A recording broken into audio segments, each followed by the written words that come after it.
the baby's father here, God rest his soul, celebrating his daughter's first lovely year among us. It's the only sadness on this joyous day, Bridie. Had you been present at the birth, you'd have cause to believe this day had never come.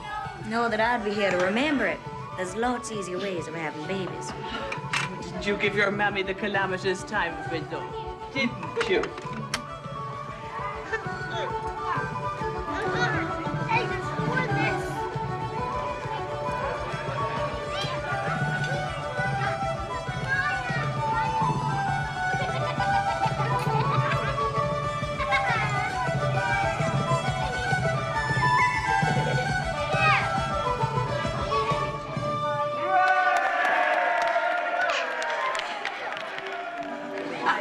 Scarlett, here's someone you haven't met yet, and it's time you did. Say hello to Mary Boyle, my niece. Hello. Pleased to meet you, ma'am. She's the daughter of my half-brother, Neil. Does that make us related somehow, do you think? Might well at that, I suppose. Hello, Bridie. Where have you been keeping yourself, Mary? It's been a donkey. Might you be up to a dance, darling? Why, certainly.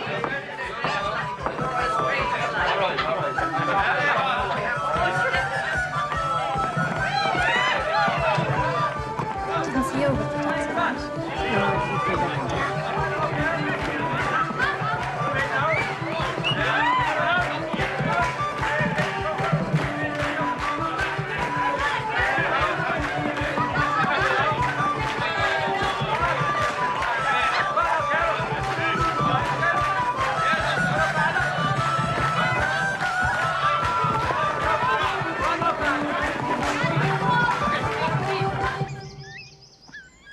I wonder if you had any new thoughts about your baby's dad.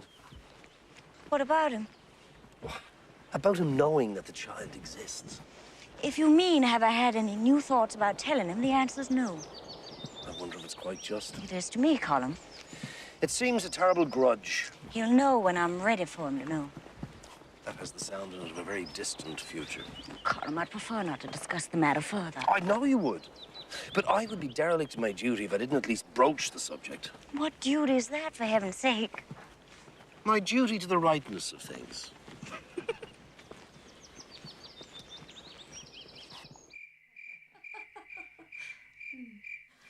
It is so good to have you back, Red. I'm so glad of it. Well, I could hardly fail to return on the day of my wedding anniversary now, could I? Not if you knew what was good for you. Shall we have a toast to the first year of what I hope shall be many of wedded bliss? I do believe this is your third toast already this evening, Mother. Who's counting? I trust your trip up north was successful in its intentions, Red. Beyond my expectations, and I expect my next trip's going to be beyond yours, my dear. Mine? How pretty as that little bauble hanging from your neck is, I believe I can do a bit better by way of an anniversary present. Oh, I don't see how you could do any better than that, Red. Well, that must have cost you a fortune of money. What do you mean, Red? Well, I've decided it's come time to combine some pleasure with my business. In a couple of weeks, you and I are going to be sailing far away to a foreign land. Where to? England first, then Ireland. Oh, my! Oh, what business do you have over there, Red, if I may inquire? I'm going to buy a horse, Mother. I've never been anywhere. You're traveling across the ocean to buy a horse? You can buy a horse 2 miles from here, Red. Not the kind I'm after. I'm going to breed horses, Mother. Some of the finest horses in the world are in Ireland. Sally put me in touch with a friend of hers in the Emerald Isle. And I believe he's going to put me in the way of 1 or 2 good animals to start my string. Well, good on Sally. Well, I, for one, or should I say 2, am delighted to hear this. Is it going to be more or less of a hobby for you, Red? Well, I think if it just turned out to be a hobby, Mother, I could say that I'd failed miserably. A most unlikely happenstance, I should say. England and Ireland. Red, I'm so thrilled I could choke. Oh. Happy anniversary.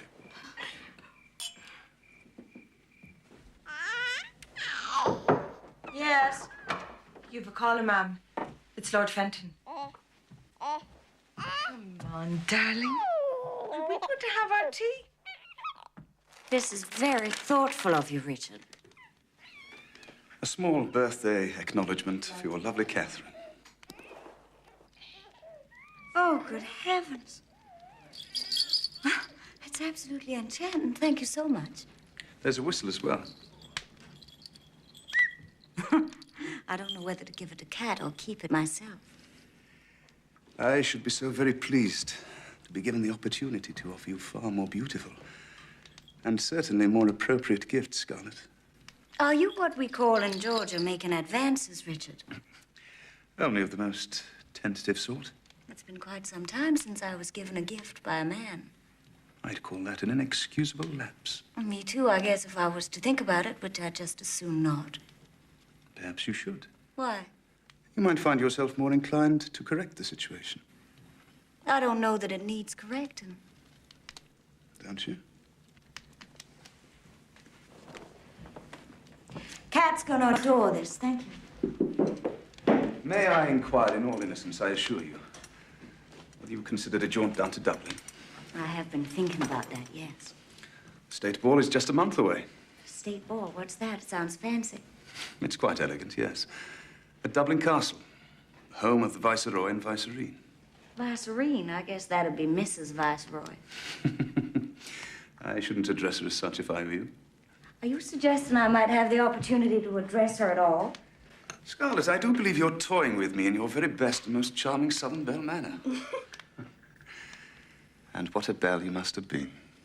Then would you care to escort me to the State Ball in Dublin, Lord Fenton, and introduce me to the Viceroy and his missus? I should be delighted, Mrs. Butler.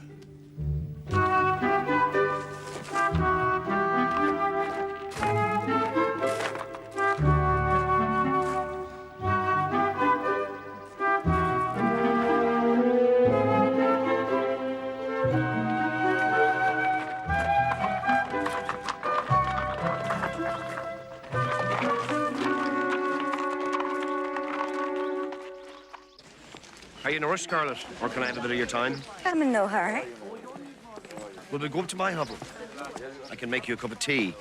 After all the times I've asked you to show me where you live, you don't think I'm going to turn down an invitation like that? I'm going to a horse fair next week. Are you? Where? A place called Drogheda. Ah, that's a fine fair. Are you buying or just looking? I'm looking to buy. Is there something special you wanted to see me about? There is. Looks like it might be serious. It is of an enormous trust, Scarlett. And we're giving you ours. We? Who? The Fenian Brotherhood. What do you have to do with them, Colin? A great deal. You're not one of them, are you? That's not what you're telling me, are you? Yes, I am. But you're a priest. I was an Irishman before I was a priest. And should I be denied my priesthood, I'd still be an Irishman. They want there to be a revolution, don't they? The Fenians. The time will come. Not this year, not next, maybe. But it'll come as sure as the day. And like the day, it'll take us out of the dark night of oppression we've been in these near 200 years. You're talking about killing people. Do you recall telling me about your loathing for the Union soldiers who walked the streets of your own Charleston, South Carolina? The streets of a city under the rule of a military government, near 10 years after the end of the war you lost. Well, can you imagine that same government taking all the bounty of your land and sending it to the north, whilst your own people were scrabbling for what was left and starving to death? Can you imagine that, Scarlett? I don't have to imagine it, Colin. It happened to us. I lived it. All right, then. I've got something to show you.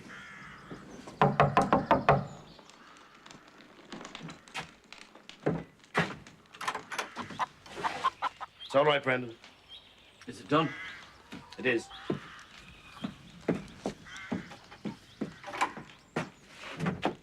Scarlett, say hello to Brendan Donnelly. Hello?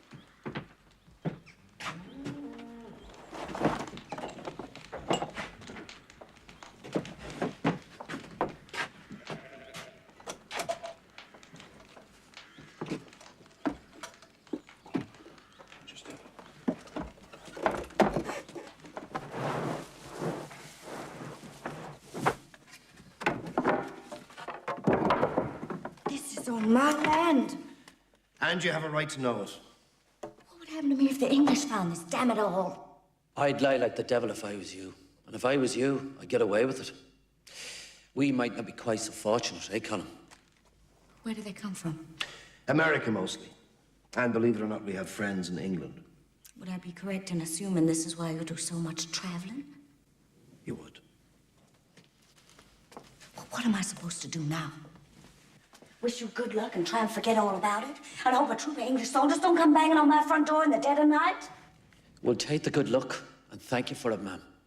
But you might do more. It's not only guns we're involved with, Scarlett. There's other gentler work we're about, and money needed for that as well. Paying rents to keep people in their homes, feeding them that are in their homes but starving, clothing children, affording them something in the way of an education. In secret, mind you, because educating children is against the law as well. What have you realized, Scarlett? If we had governed ourselves these last couple of centuries, you wouldn't be able to understand a word I'm saying to you. Because I'd be speaking in my own tongue. I'd be speaking Irish. But I can't speak Irish, because I never learned it. As generation upon generation of us never learned it. Because it was against the law to learn it. It was against the law to speak it. Against the English law. I might have been lots better off if I didn't understand a word you've been saying.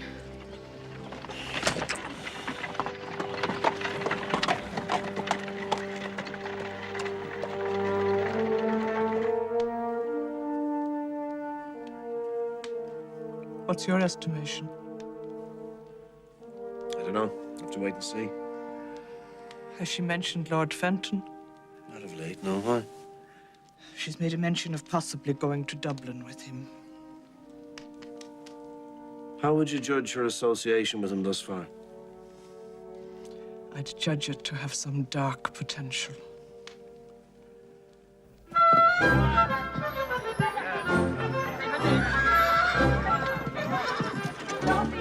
Come on now. I need them myself. You were man.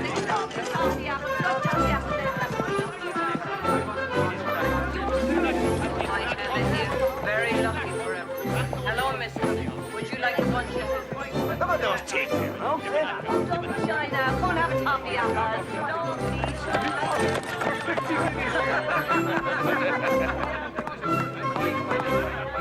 Empty. Says empty. Now, come here. Done.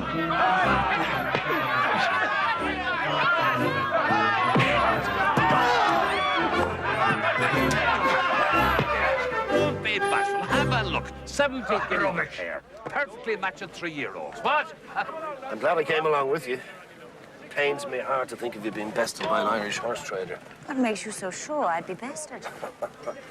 You've not made the acquaintance of an Irish horse trader, darling. Fiddle-de-dee. You'll see some of the finest horses in the country at this fair. 100 guineas isn't unheard of for an animal.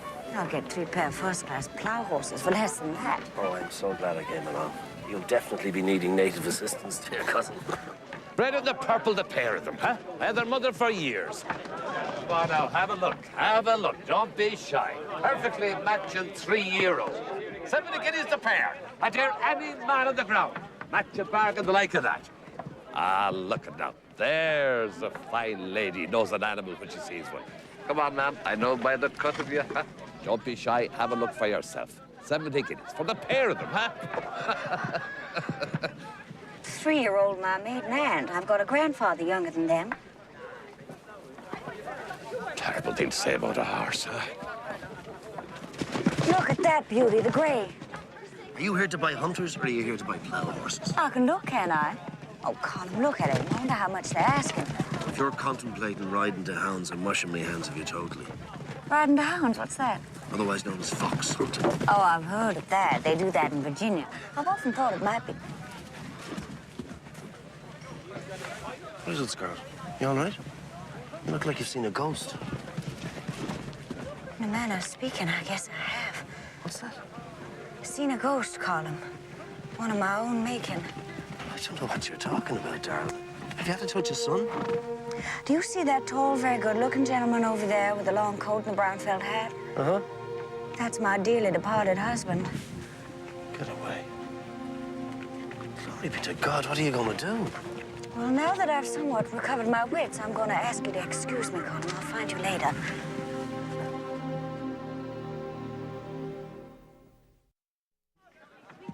There's nothing here. Let's go and have a drink. Thank you very much. Give me a bunch. Hello, Red.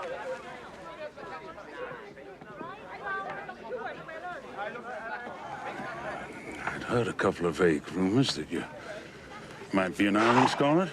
If I'd heard any vague rumors you'd be coming, maybe I wouldn't be. Well, I assure you I had no idea that I was tempting fate. Well, maybe we can tempt it now and again, but we sure can't fight it, can we? Evidently not. So how you been? I've been just fine. May I be the last to offer you my congratulations on your marriage? Thank you. Did your bride accompany you to Ireland? She has. Though she did not come along today, and she's not generally fond of horses. I hope that's her only failing. You haven't changed, Scarlett. Why would I? There's a refreshment tin over that way. I'd say that might do us both good. Tea, sir? It seems though you dropped off the face of the earth, Scarlett. Wild a mystery. I needed to burn some bridges. Are you here sightseeing or are you in the horse business now? A little of both. You buy anything? Not yet. What are you in the market for? A horse that can run like the wind. Or a horse that'll sire a horse that can run like the wind. Mm-hmm. I want a horse running in Kentucky Derby within 5 years. Running in what? It's a new race, run for the first time this year. They're figuring on making it the biggest horse race in the country eventually. Maybe they will. You living around these parts now? No, I'm led in a small cottage in County Kildare. Small cottage. Doesn't sound like you, Scott. Drink, sir. Glass of champagne, please. Yes, sir. Oh, here comes my guardian advisor in the Emerald Isle. Does he know about me, that I'm your former wife? No, why should he? Good, it's what I'd prefer. There you are, Rhett. Sir John, sorry, I happened to run into an old friend. Sir John Morland. Mrs. O'Hara, pleased to meet you. How do you do? Fellow countrymen of Rhett's, I take it. Mm-hmm. Visiting Ireland, are you? Splendid. Wonderful country. Do you hunt? I'm afraid I don't like guns. I mean, riding to hounds, of course. Oh, fox hunting? Well, I've never done it. Oh, well, we must correct that by all means. Might you join us this weekend? My wife and I will be delighted to see you. And Mr. O'Hara, of course. I'm widowed. Oh, I'm terribly sorry. But the invitation stands, of course. We're near Dunsany. Do you know that part of the country? Mm-hmm. Moreland Manor. Anyone will tell you the way from Dunsany. Rhett, I've seen quite a marvelous bay you absolutely must have a look at. Bidding starts at 10:30 sharp. I'll see you there. Mrs. O'Hara, delighted. Now, you won't disappoint me, will you? I don't believe I will, Sir John. Saturday next, stirrup cup at 7, breakfast after. Widowed. What a charming man. Widowed? Better widowed than divorced.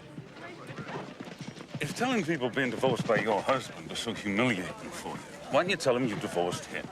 Me. Well, I didn't think of that until it was too late. I wasn't operating on my fullest mental capacities at the time. Anyhow, all you have to do is this one small favor for me. It's the least you owe me. Now that we've settled all our debts to each other, Scarlett. Well, all right, forget about owing it. But it's only for one day, and you don't have to actually tell any lies. All you have to do is just let people believe I am what I said I am. My old friend from home, Mrs. O'Hara. Will you, for old time's sake? Now, it won't be easy pretending I'm a corpse. But I'll do my best, my dear. I knew you wouldn't be a skunk. See you Saturday week.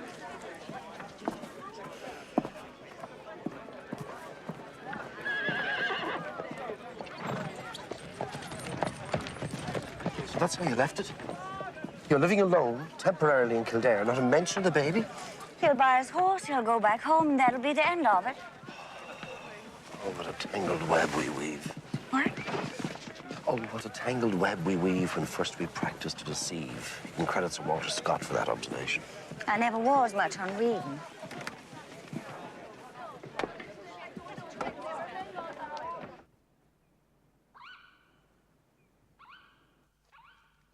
Was she always so odd? Scarlett isn't odd, darling. She's, unusual. Saying she's a widow? Honestly, Rhett, I don't find that unusual. I find that quite odd. It's just a harmless little game.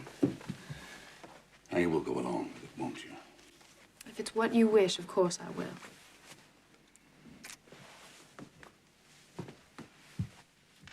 I wonder what it'll be like, seeing her again. The way things are.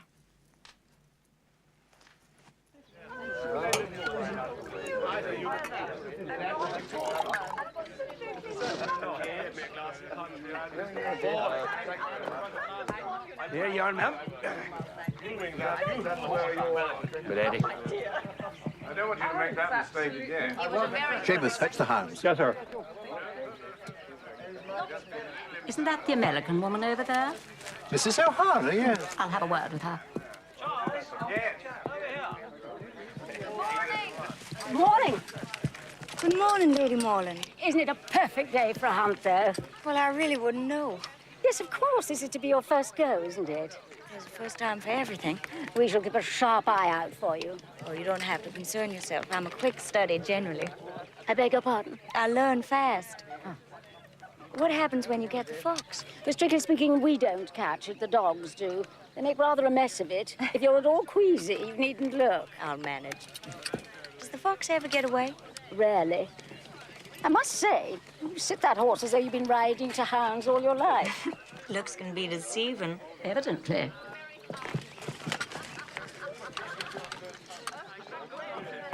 Morning, Mr. Butler. Good morning, Red. I was beginning to think you weren't going to be along. Where's your lovely wife? She'll not be joining us today. Oh, I forgot she doesn't care for horses. What a pity. Good hunting, Scarlett. Same to you. The fox gets away, though, sometimes. Did you know that?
Scarlett! Scarlett.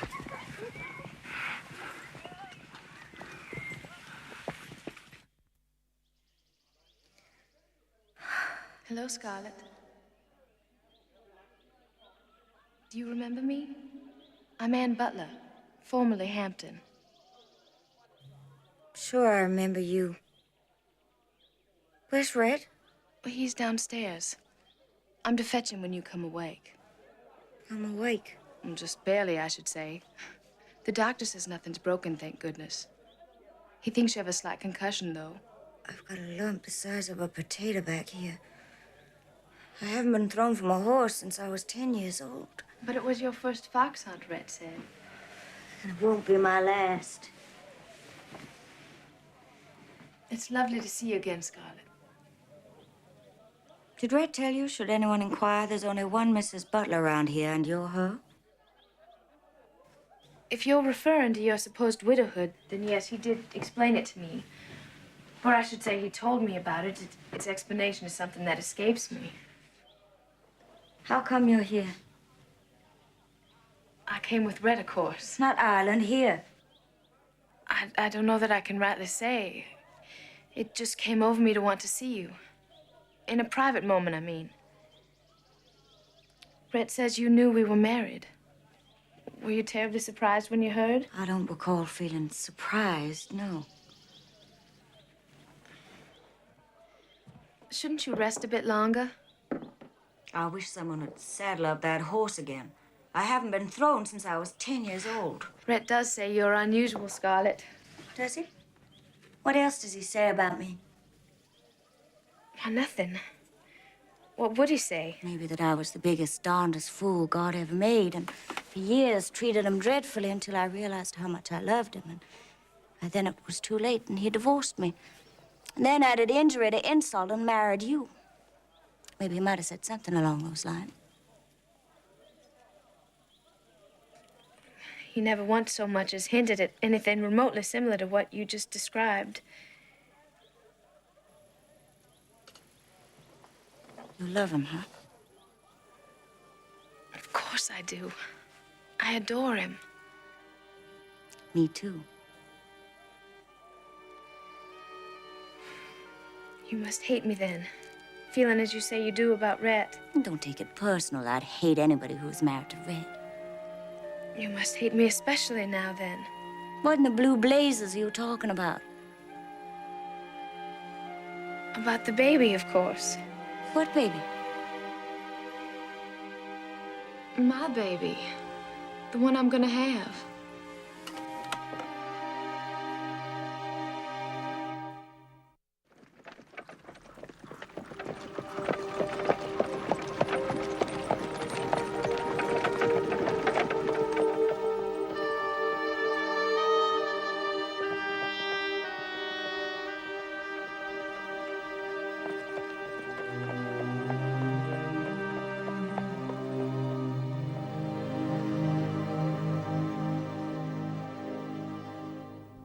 I feel so perfectly ridiculous being affected that way. Wasn't it absolutely silly of me? I mean, as if I didn't know that... Of course, it was inevitable, wasn't it? People get married. People have babies. Night follows day, doesn't it? She'll probably bear him 10 children. See if I can. I'm going to Dublin, did I tell you? No. I'm going to Dublin. That'll be a welcome change for you. I'll say it will. I'm going to meet the Viceroy and his, what's she called? The Viceroy and the Vicereine of Ireland, that is. Doesn't it sound grand? He's cousin to the Queen of England. Yes, I know. But how's all this coming about? Lord Fenton? I thought as much. You're becoming more like a landlord, Scarlett. I am a landlord. Yes. But so far, you've been one of ours.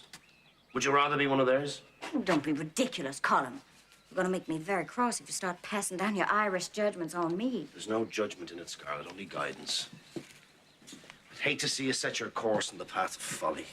I'm going to Dublin to have some fun. And I'm going to be escorted by a perfectly respectable gentleman who happens to be English. If there's any path of folly I'm starting down, it's the one I'm setting foot on with this. What's this? What the heck do you think it is? It's not a sack of stones. I said I'd think it over. I've thought it over. Mind you, it's for helping people, not killing them. Not a shilling of that is intended for the purchase of so much as a single bullet. I assume I have your word on that. It's more than we could have hoped for or ever expected, Scarlett. I have a tendency to overdo things.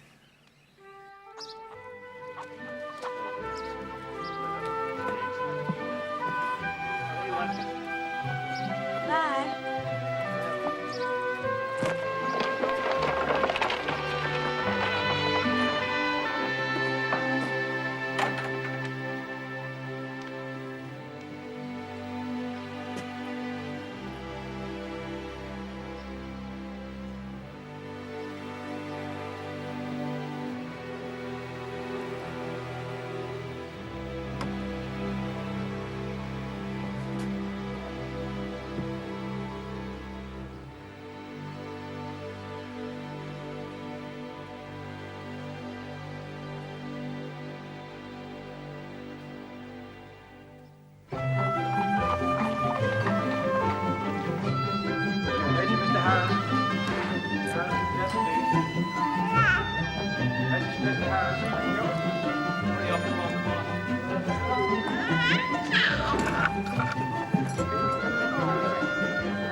to the Hotel Shelburne, Mrs. Butler. May your stay be an altogether memorable one. I'm just sure it will be. Now, Mrs. Fitzpatrick, let me show you to your room. This way.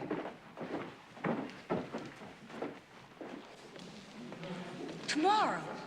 So soon? I thought I'd have more time to get myself ready. There'll be plenty of time. I'll tell you everything you need to know. How much do I need to know? Your right hand from your left. Can't be that easy being presented to the Viceroy of Ireland in the throne room at Dublin Castle. Shall I take you through it, step by step? Somebody better. You'll be with others to be presented, awaiting your turn. How will I know when it's my turn? The gentleman usher, as he is known, will call your name. You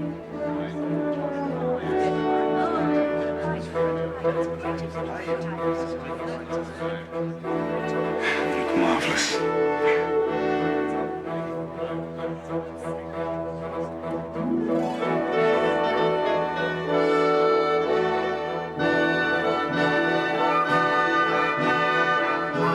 Madam the O'Hara of Ballyhara.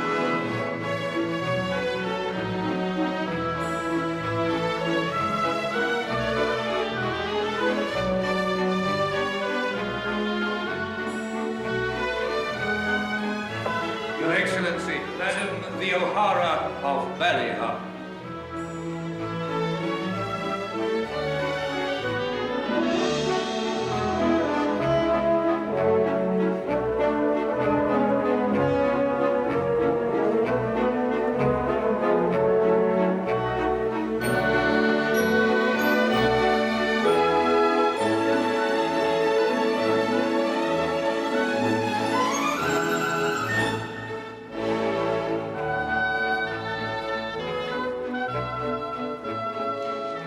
I almost tripped on that third step back. Did anybody notice? Certainly not. You were impeccable.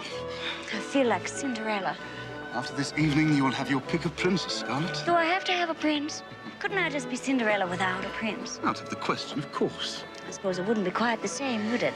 I believe you'd find your Cinderella-hood lacking in certain essential elements. And I guess I better keep my eyes open. Too bad the Viceroy's already married. And hardly your type if he weren't. And what would you say my type is? You know perfectly well what I'd say. But you're not a prince, you're an earl. You know what they'd say about me back home? They'd say I was in high cotton.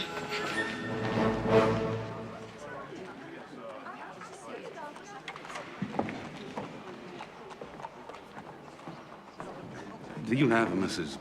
O'Hara staying with you here? May I ask which Mrs. O'Hara you're inquiring of, sir? How many are there? We've three Mrs. O'Hara stopping with us, sir. There's Mrs. James O'Hara and Mrs. Connor O'Hara, and there's Mrs. Fergal O'Hara.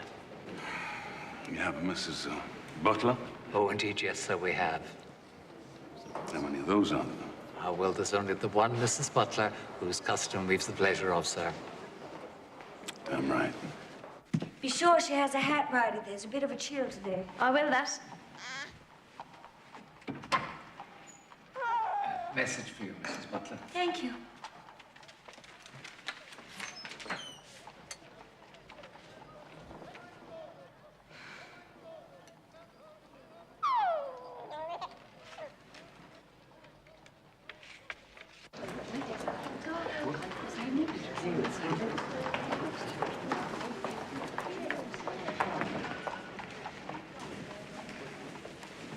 Well, Fred, I guess I'd have to say you're full of surprises as to where you're going to turn up next.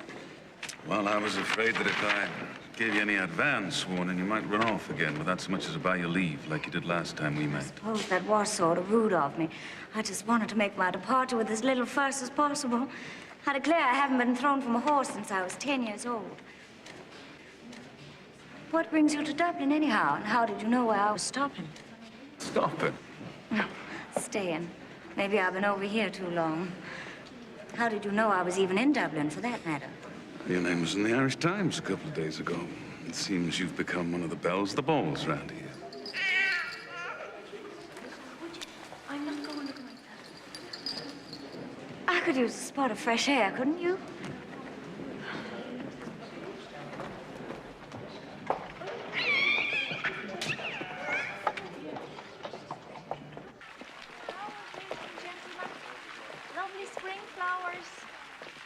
nice fresh flowers here, ladies and gentlemen. Lovely. You're looking especially rosy-cheeked and vibrant, Scarlett. I'd take you for native Irish if I didn't know better. Must be the Irish air. Do you intend breathing it for some time to come? What do you mean? Or will you make your life here now? Oh, I don't know. I don't think too much about the future, at least not too far into it. I started to keep myself from doing that when you divorced me. And I stopped a little bit more when I heard you got married again. And last week at Lord Morland's, well, I guess I stopped altogether. Why?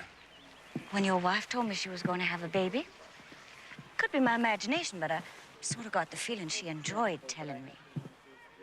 Oh, naturally, Anne is very pleased with her condition, if that's what you mean. No, that's not what I mean.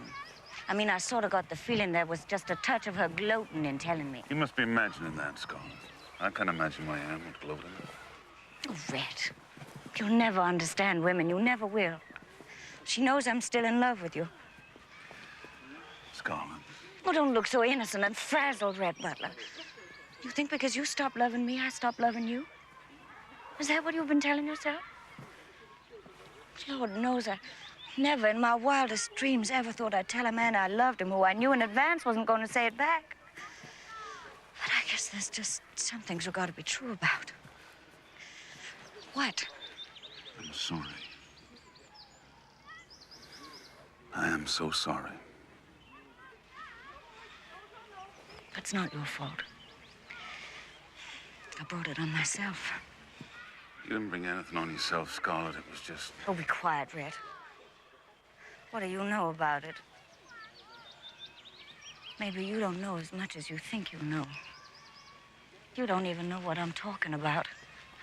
Tell me then. I could have been a better wife to you than I was if I'd had the chance when I was ready to be that, but you didn't give me the chance, and now it's too late. That's all I'm talking about. It wasn't my intent to cause you any distress by coming by to see you. You have my apologies for that. You going to be in Dublin long? And take care of my business this afternoon. I'll be gone by morning. Then we shouldn't have any trouble avoiding each other for the remainder of your stay. None whatsoever.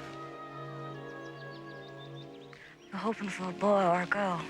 Scarlett. Why did you come? Why did you?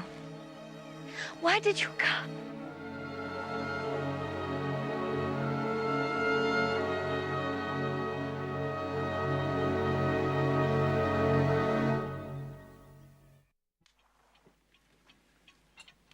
You seemed not altogether your usual self this evening, Scarlett.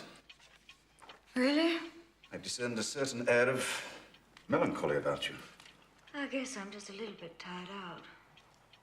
I've gotten unused to the social world, maybe. You must accustom yourself to it again, mustn't you? I don't know, must I? You return to your bucolic existence in Ballyhara. Leave me desolate. I suspect a man like you wouldn't be too very desolate for too very long, Richard. You flatter me and underestimate yourself, Scarlett.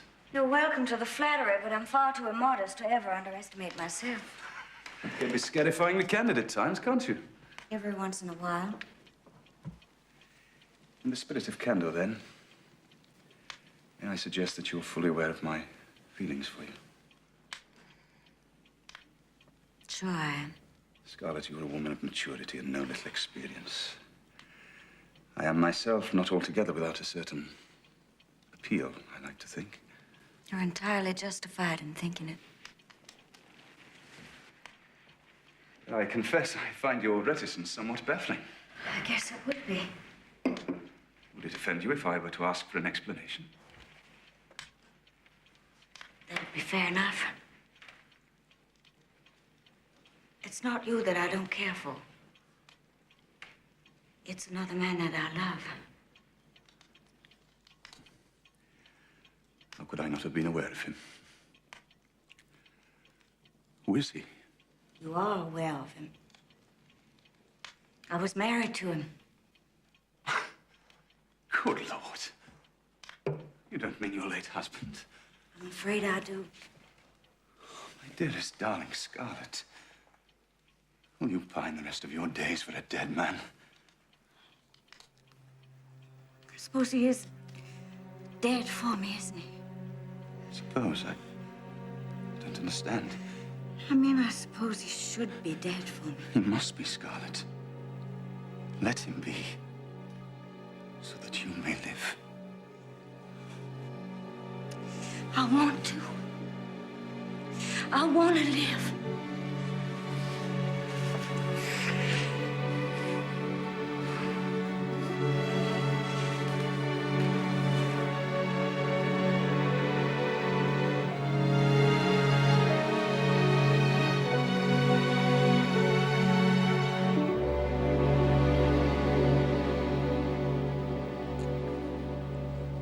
Made me an extremely happy man this evening, my darling.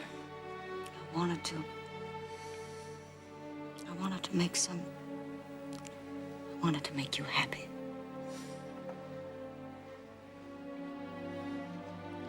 I've never had any but congress with a man who wasn't my husband.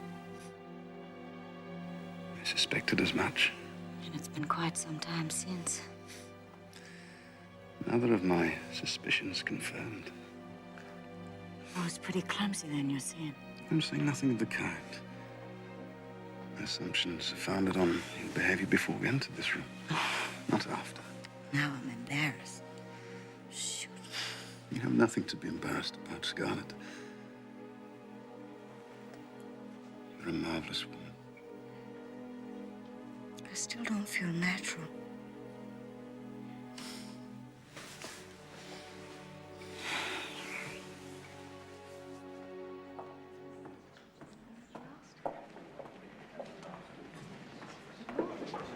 Number 25, please. Ah, Mrs. Fitzpatrick. Thank you very much. This telegraph just come moments ago from Mrs. Butler, sent on from Ballyhowry, it looks. I was just sending someone up to slip it under her door. Oh, thank you, Mr. O'Brien. I'll see to it. Good night, Mrs. Fitzpatrick. Night, Mr. O'Brien. I'd still like to change.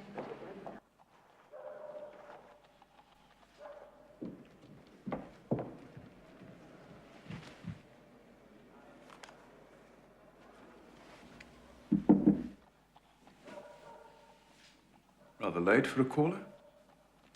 Maybe it's about the baby.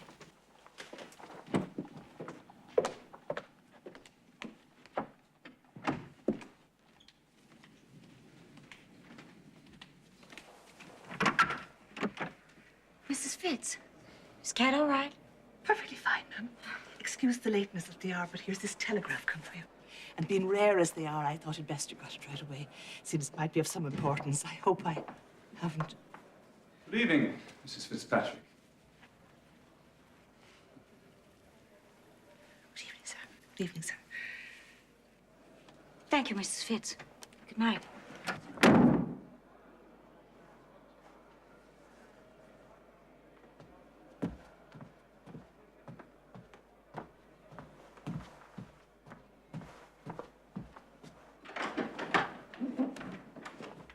Did you feel it quite necessary to declare your presence in my bedroom? I'd have much preferred it if you hadn't. Why, darling? Because we aren't man and wife, that's why. Scarlett, Mrs. Fitzpatrick is a woman of mature years, and I feel sure some considerable experience of life. She was mortified. A little startled, perhaps.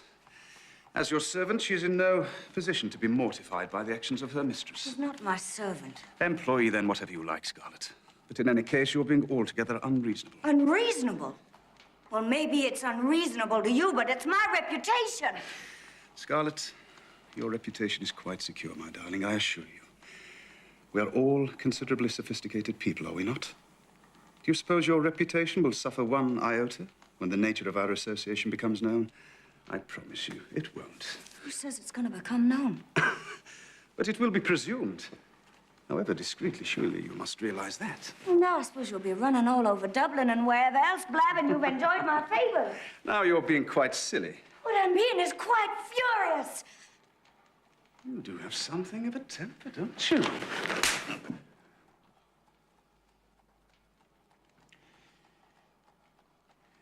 I believe I've exhausted my reserves of solicitude.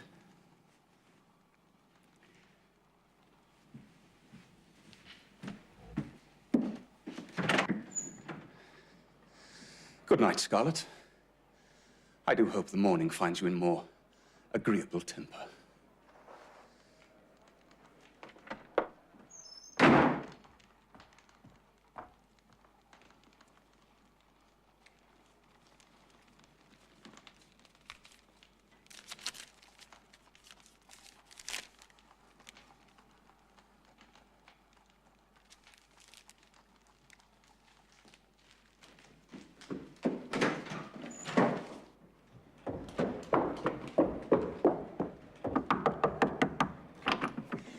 Fitz, go down to the hall porter. Have him consult the shipping news.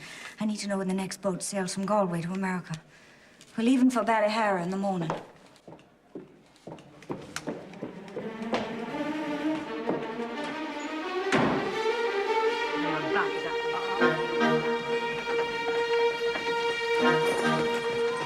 Here's the O'Hara back, is it not? Son of the Nutford. Whoa! How are you, Sean? Morning, father. What? Colin, Welcome home. not for long. What's in the wind? I've had a telegraph from our lawyer in Atlanta. My sister, Sue Ellen, is gravely ill, he says. She's asking for me. Sue Ellen? Well, that'll be the one with whom you've always had somewhat contentious relations, eh? Yes, but she's asking for me. What she'll figure me to be the last person in the world she'd be wanting. All the more reason for me to go. What is that? There's a ship out of Galway day after tomorrow. Oh, well, you'd best make haste. That's what I'm making. I'll be up to Ballyhara to see you off.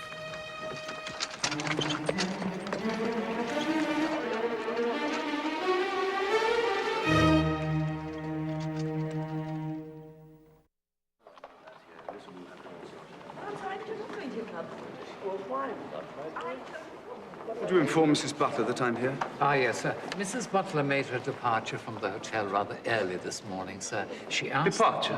What are you talking about? Oh, yes, sir, indeed. She asked that you be handed this, Lord Fenton, should you be by.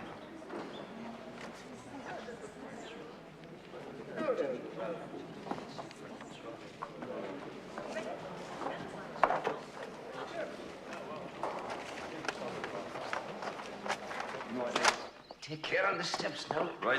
Try. Mind the step as you come, please. Sideways. Careful. See it? Get up on top, please. Up on top.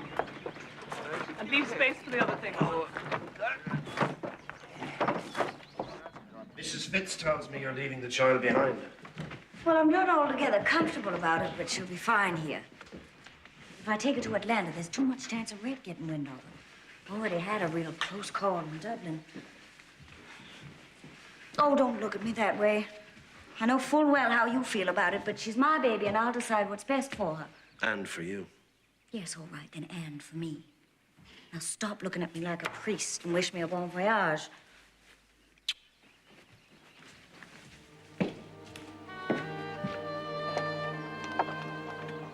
You're right. I will. Goodbye.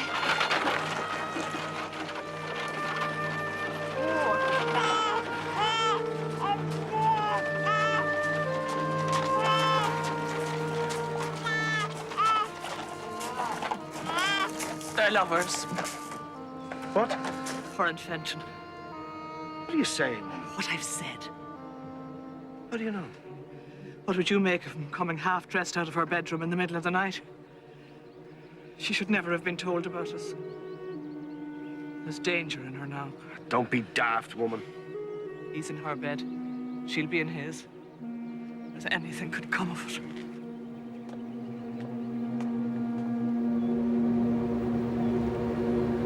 Atlanta, Georgia. This stop is Atlanta, Georgia. Scarlett! Scarlett! Have I come in time? Thank God. Where is she? A tower? No, in the hospital here. What's wrong with her, Will? Having a baby.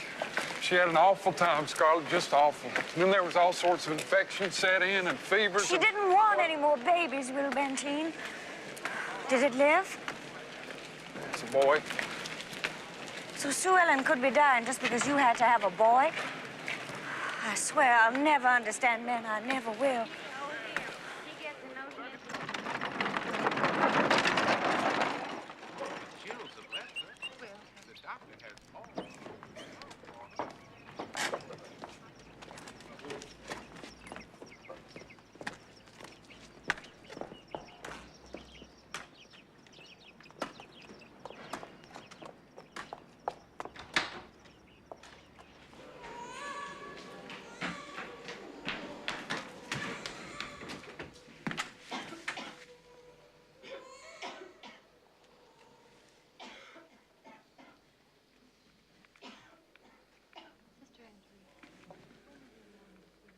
Sue Ellen?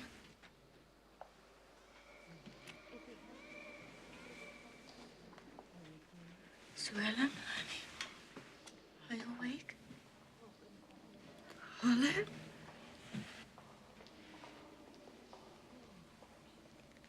Oh, Scarlett, you've come. Well, of course I have, you ninny. Did you think I wouldn't? Well, Scarlett's come. I know, dear heart. Didn't I tell you she would? Oh, we got a boy, Scarlett. So I heard. Looks like you paid high for it, too. Was worth it. We also wanted a boy. I named him Gerald. After Paul. That's fine, Sue Ellen. That's so fine. Where is he? At Tara. Which is where you're gonna be quick as a blink, sister. They're saying I might not die after all. Fiddle-de-dee. Of course you're not gonna die. You don't think I came halfway around the world to watch you kick the bucket, do you? You've been away such a long time, Scarlett. I know. It's good to be back. You're staying home for good. As soon as I figure out where home is, that's where I'll be staying, honey. This is your home, Scarlett. This has always been your home. We'll talk about it tomorrow. What are the doctors saying? They're saying she's probably going to come through, but probably is about as far as they'll go. She looks terrible. Should have seen her 2 weeks ago. Seems to be good, so let's hurry. You going to be here for a while, Scarlett, in Atlanta? Of course I am. At least until Sue Ellen's out of the woods and back home at Tara. That's what we can still call it. Meaning what? Well, meaning we got notice some long time back that you bought up Karen's share of Tara, which pretty much makes you most the owner of it. Most, maybe. Not only. Now, I'm heading back to the Peachtree Street house. Make myself decent so I can come back this evening and spend some time with Sue Ellen. I telegraphed Uncle Henry to have it made presentable enough for living, and I hope he managed it. Well, if you told him to, Scarlett, I just bet he did. Whose idea was it, naming the baby after our pa? That was my idea. Thank you, Will. Entirely welcome, Scarlett.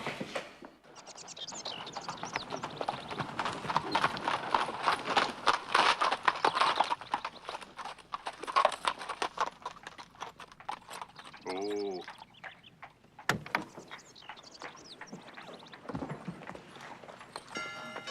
Ma'am.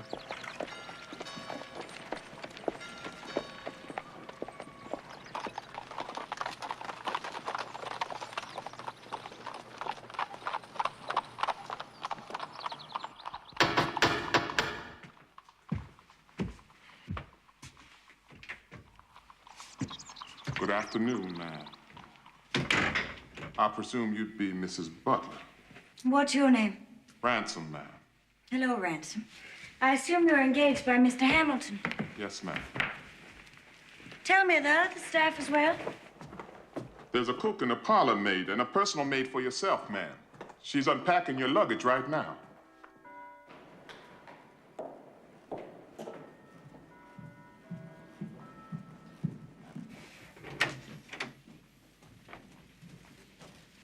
Goody heavens, Pansy. Welcome home, Miss Scarlett. What in the world are you doing here? Well, I've been working for Miss Ashley, Miss India, and Miss Petty Pat since you've gone wherever you went to.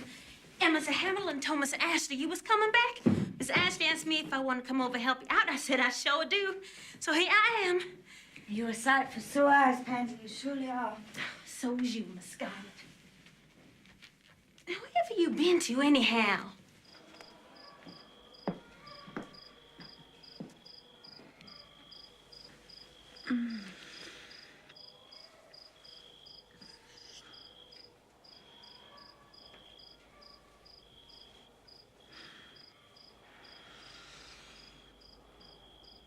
Scarlett. Scarlett. Oh, my. I was asleep. Was I sleeping? You were asleep when I got here. I guess I fell asleep waiting for you to wake up. How you feeling? Thirsty? You should be home in bed. Isn't it awful late? You look a bit better than you did this afternoon. Should I dare look in a mirror? Not yet. I must look a fright. Where's Will? He was leaving as I was coming in. He said he'll be back first thing in the morning, though. I can't wait to see your new baby. And how about the other kids? Oh, they're fine. Susie's blooming. She's crazy about horses. She's getting to be a wonderful rider. Reminds me of you when you were little. Made me nervous as anything at first, remembering your pony in it. Oh, shoot, Scarlett, I am sorry. I shouldn't have mentioned it. It's all right. But what about Martha and Peggy? They're fine. Will says they're beside themselves having a baby brother. It means such a lot to me that you came, Scarlett. For me, I mean. I didn't think you would. We're neither of us getting any younger, Sue Ellen. And with any luck, we'll both be living a good time longer. I'd say it's time we buried the hatchet. You mean someplace besides in each other's backs? Oh. What's the matter? Oh, just a little twinge. Will said you wasn't supposed to be doing too much talking. Do you want me to read to you? I haven't been read to since Mama used to.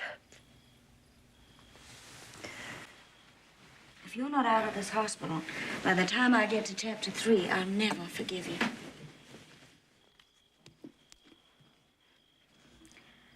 It was a golden morning in the early spring, and the land of Shumir, as far as the eye could reach, blossomed as a rose.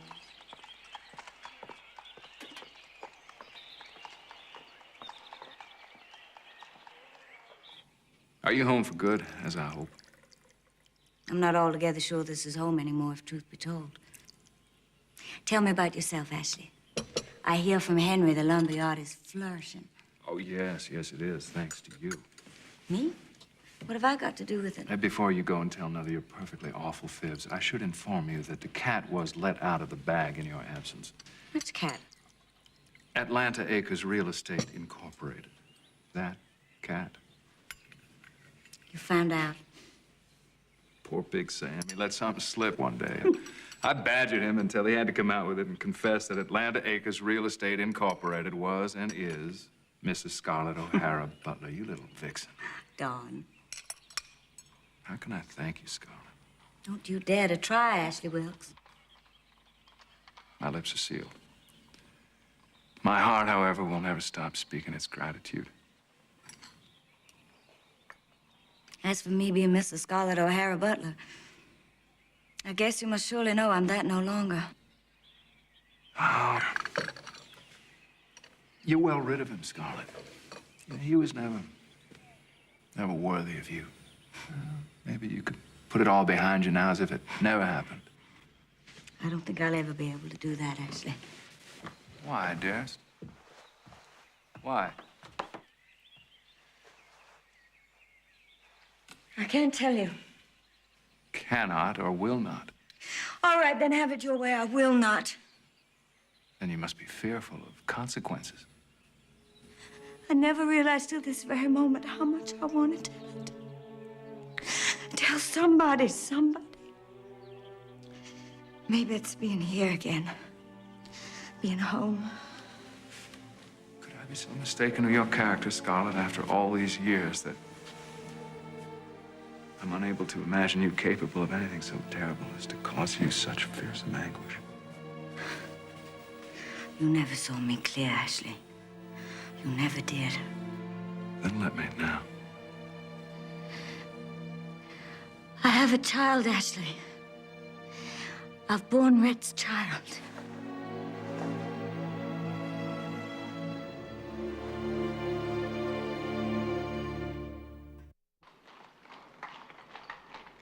I'm selling up, Uncle Henry. Selling up what, Scarlett? Everything. The whole kit and caboodle. The store, the Peachtree Street house, the housing tract, all of it.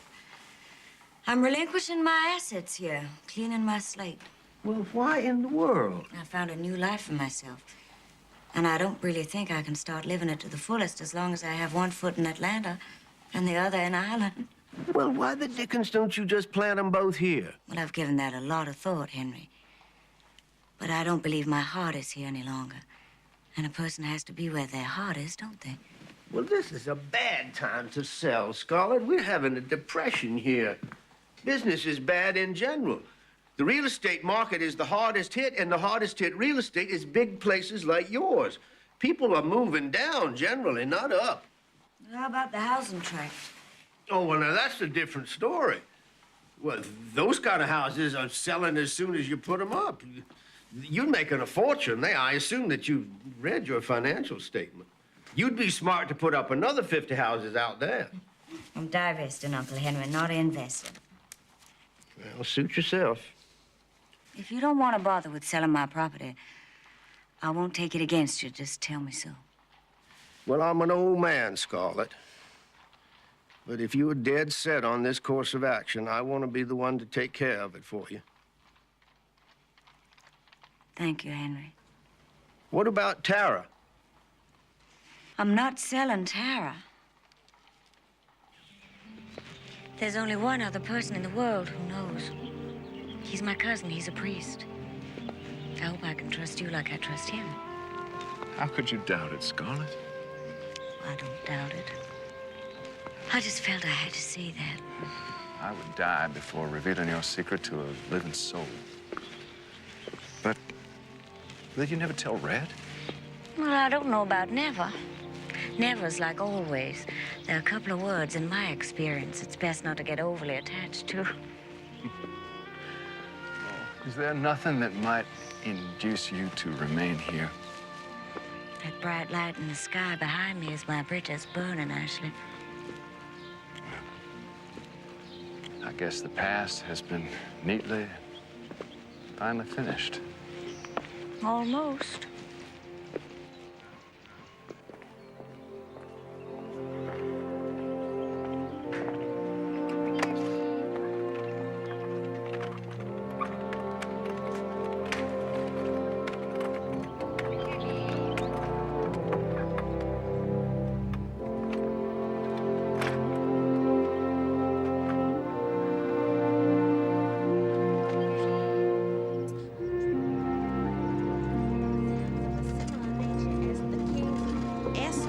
Prepared to go forth to meet him were not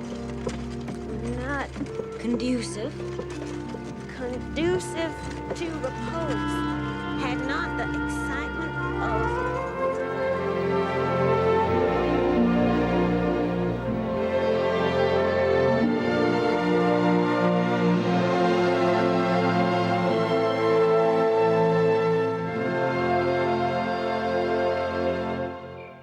Didn't you have the slightest little twinge giving up the Peachtree Street house, Scarlett?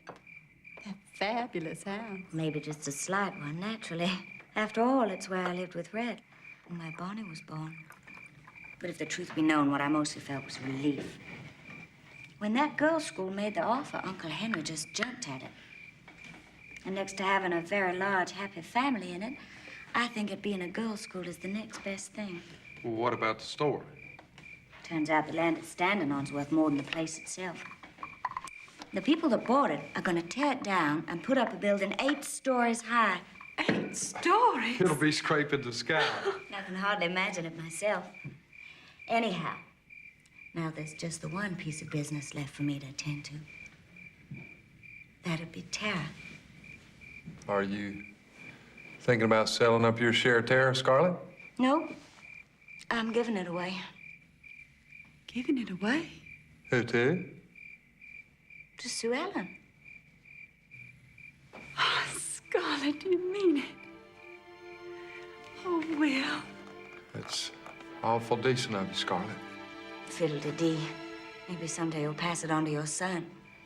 And a Gerald O'Hara will be master of Tara again. the hatchet's buried.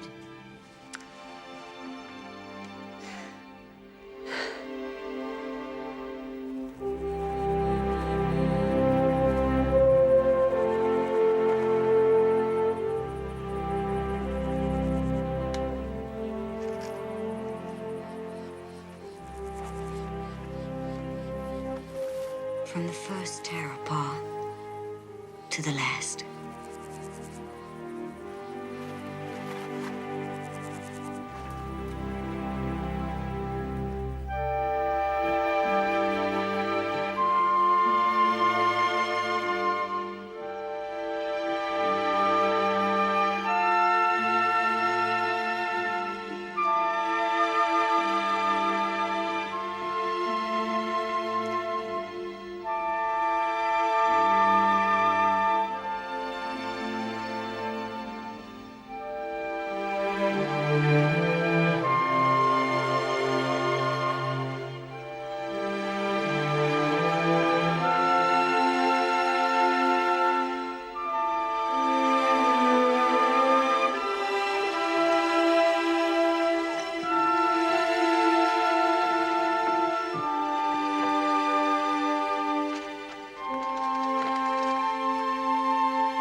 Welcome back, madam.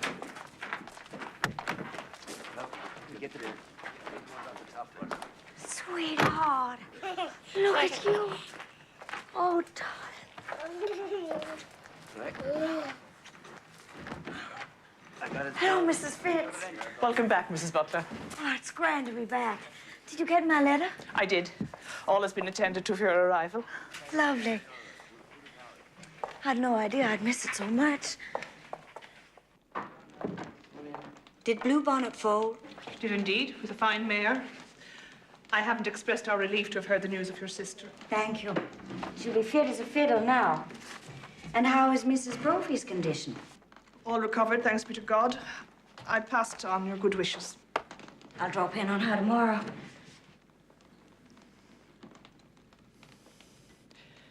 If you're not in need of me immediately, I'll see to the unpacking then. Yes, thank you. I brought along some gifts. They're wrapped in the brown paper parcels. Just lay them out, will you?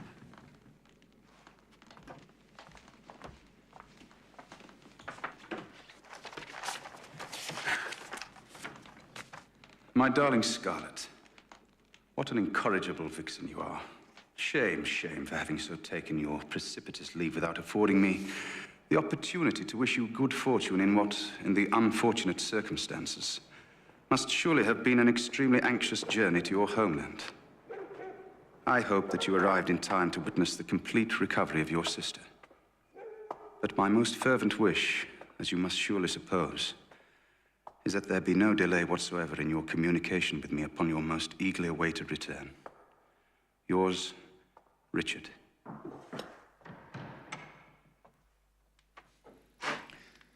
You're late. Considerably so. It's a wonder I'm here at all.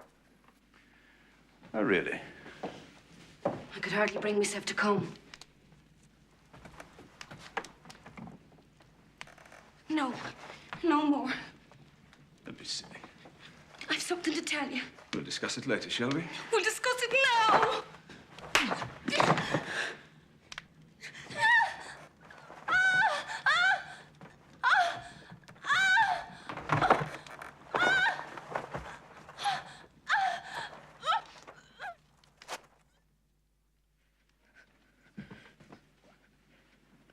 What sort of unspeakable devil could do what you've just done? What is it you paddies say? Better the devil you know than the devil you don't? May God have mercy on me for carrying the child of that devil then.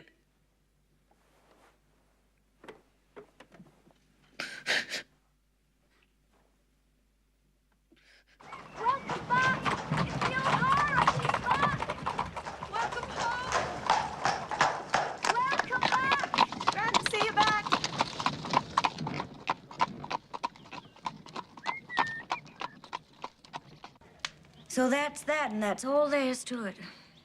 I had to make a decision sooner or later, and once and for all, and it's made. That part of my life is done for, and I'm raring to go to begin the next part, which is here and now.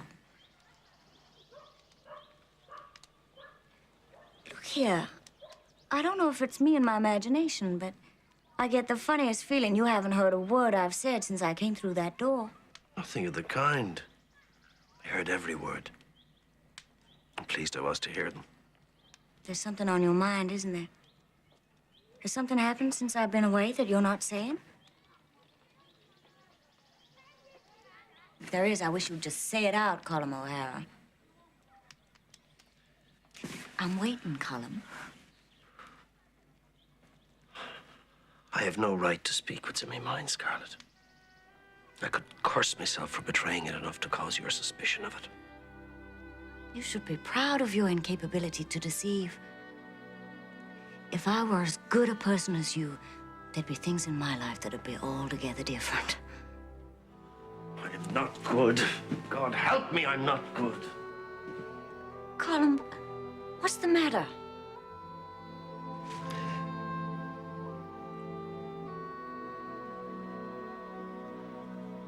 I'm smitten, Scarlett. You've come into my heart the way no woman ever should. No. Colum, no. Oh, that you might will these feelings from my heart with that word, Scarlett. No, no. Do you suppose I haven't cried it out to myself, night after night, with every dawn? No, I've said no. You cannot, Colum O'Hara. You may not. You must not. Oh, dear Colum, I never imagined. Nor did I. Nor, God forgive me, did I. What can I do? Let me help you, please. Let me help you. I cannot bear to face you now, Scarlett. I beg you, please, don't require it of me.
Red?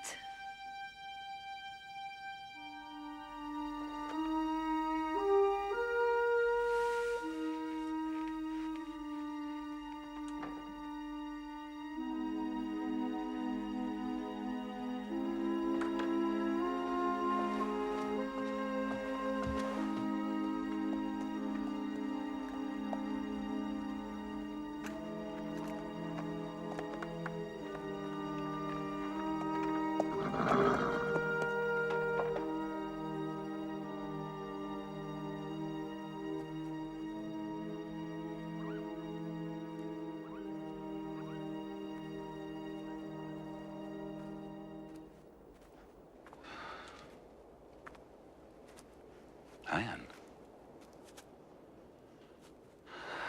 What are you doing out here? Waiting for you. Guess you've been down with that horse again. Well, he's such a fine horse. I never tire of looking at him. It's the middle of the night, Rhett. Couldn't sleep. Seems like there's a lot of nights you can't sleep.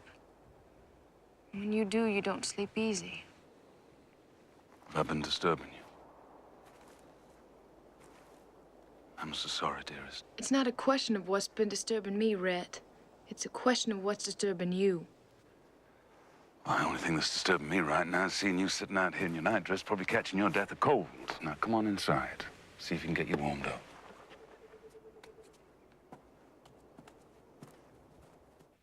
It's ever since Ireland. What's ever since Ireland? You haven't been the same since we came back. Since before we came back. I don't know what you mean. Oh, I guess you do, Rhett. It's Scarlett. Scarlett? What's Scarlett, Anne? You seen her again. It's Scarlett, isn't it? I haven't foggiest notion what you're talking about. Rhett, maybe I'm not nearly so quick a mind as you, but I'm not a fool either. Do you think I haven't noticed the way you've been since the day of that damned fox hunt? Well, what way have I been? Like maybe you needed spectacles to see me. My darling, I can assure you, I can see you as clear can be, and as beautiful to behold as you are.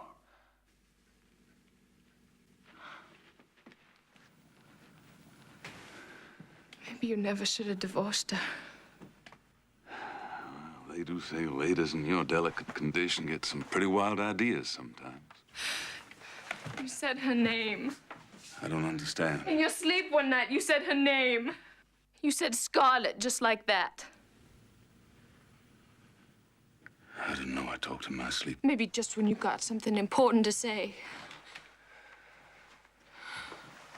What do you mean by that? I don't know. I don't know what I mean. You love me, Rhett. Do you? Tell me you love me. Of course I love you. Of course I do. I love you, Anne. I love you, of course I do.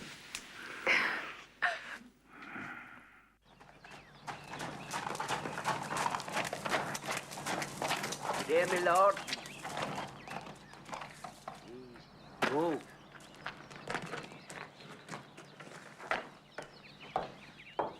To your most welcome and longed-for return, dearest Scarlett. Did you miss me? You may be as assured of that of the sun setting in the west. Well, I guess that's pretty sure. But dare I ask the same of you, I wonder? I suppose I could play the coy and tantalizing maiden at this point, but I expect it's a little late for that. And it wouldn't become you. What would? In my brief but memorable experience of you, Scarlett, I believe you're in no need of guidance in that regard. I guess not, or I wouldn't have given my staff the evening off.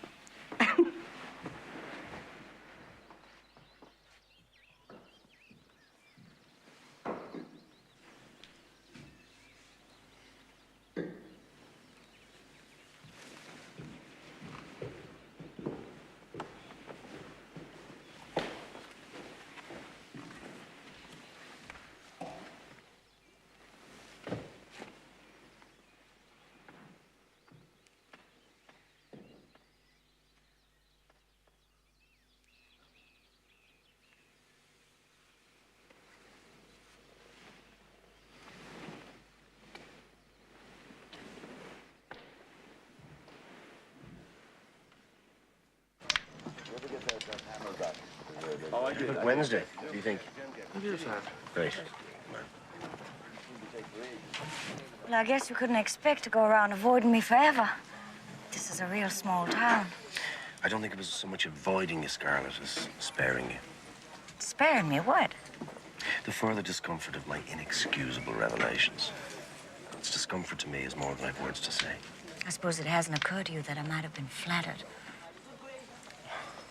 I'll have to admit to the utter remoteness of that possibility in my mind, Scarlett. If you weren't wearing that turned-around collar, I might say a few things. I am. And you mustn't. Well, then I won't. But I'm darned if I'm going to let it be like some terrible dark cloud hanging over us and ready to burst any minute, and I hope you won't either. If you do, I'll never speak to you again. I have no defense against so dire a threat as that. Well, that's the end of it, then. We can't pretend what was said never was, but we don't have to keep listening to it. In this instance, Scarlett, your beauty is exceeded only by your wisdom. Fiddle-de-dee. I'll have none of that blarney, if you please. I guess I owe you something of a confession myself. Not that you probably need to hear it from me. I'm sure it's known all the way to County Cork by now. There isn't much a person can keep private in these parts, is there? I guess you know what I'm talking about.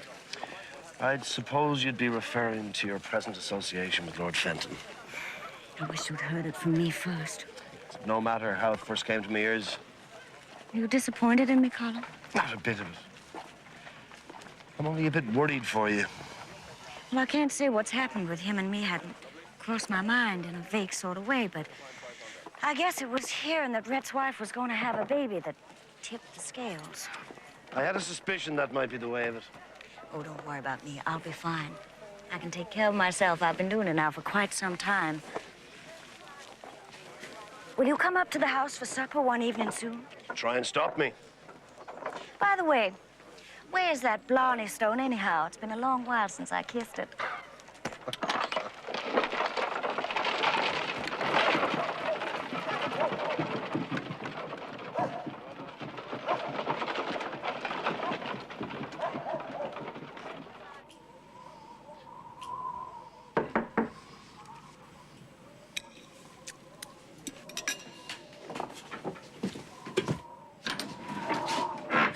Mary, come in.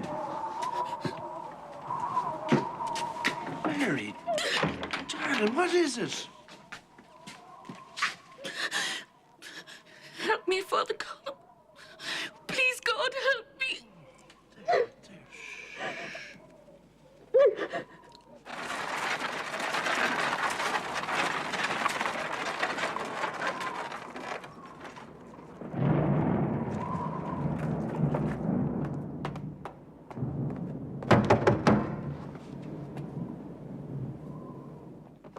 O'Hara.